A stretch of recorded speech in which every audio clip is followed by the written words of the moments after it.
Good morning, Monday morning, about 6:45. On my way to a write.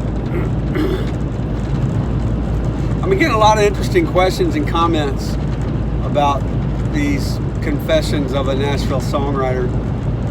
And it's interesting, and some of them are funny, and some of them are comments, statements. Why don't you turn the camera sideways? It's a better angle. Okay, I'm doing that. Thank you for that. You shouldn't do that while you're driving because you're going to get a ticket. I probably am, and I'll pay it if I do. I'll apologize to the officer and to America.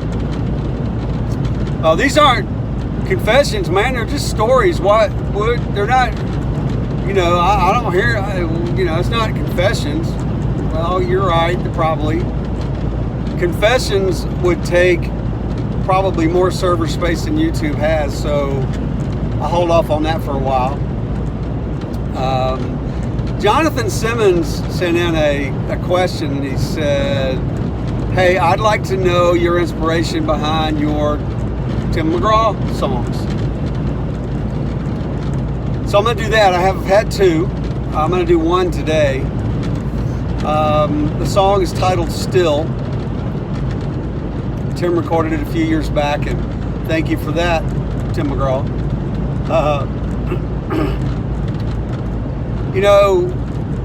I was in a write with a guy, and I was throwing lines out and throwing lines out and throwing lines out.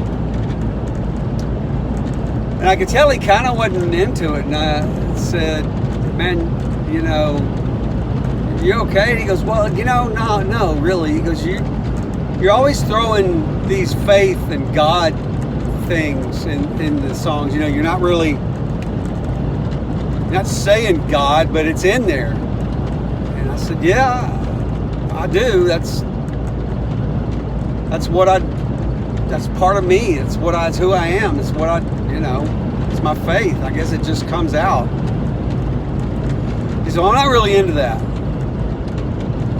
I said, okay. So, trying to be a pro, I tried to temper and measure, his mood and comments, and we ended up writing a song. A few weeks later, he calls me, hey man, let's go get coffee. I said, okay, so we go get coffee, and right off the bat, he says, man, I need you to tell me about all this God stuff. So I did, told him what I knew and what I believed, the way I tried to live my life. He said, yeah, but you say you're a Christian, but I've seen you drink a Jaeger bomb, and I've seen you drop F-bombs and bombs, a lot of bombs. And I've seen you smoke cigars, and, I was like, yeah, I'm probably going to smoke another one, and I'm probably going to drop another F-bomb, and I'm probably going to try not to drop another F-bomb or do those things that you might criticize me for, and at the same time I'm saying I'm a Christian.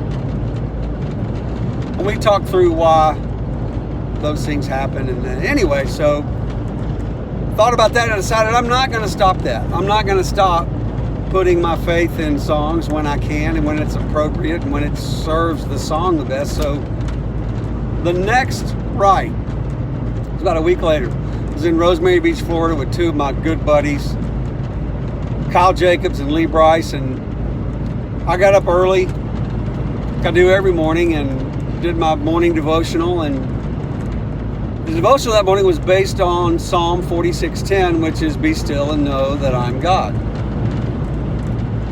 I read through the devotional and prayed, and they got up a little later, came downstairs. We're out on the back patio and talking about song ideas, and I threw that out, and they both went, oh, we talked about it, and they were both familiar with the verse, and we just tore off into the song. We titled it Still, and most of the song is true. Most of what's in that song are true in our lives, and things that have happened, and the way we've been raised and grown up. And we finished it, and Lee thought he might record it, and we went back and demoed it. Lee did a killer demo.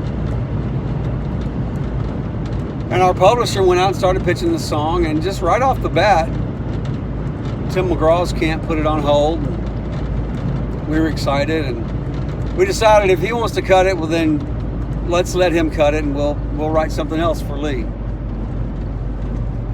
So we did, and they cut the song, and it came out great, I thought, and Tim did a masterful job on the song. And you know, we got to go here and play it live, and that's a rush that I just can't even describe. It never gets old, and I'm very thankful for that song. And I've had a lot of comments over the years about how people were inspired by it, and that's one of their favorite verses, and people have sent in tattoos that they've gotten of either lines in the song or just the words still or PS 4610.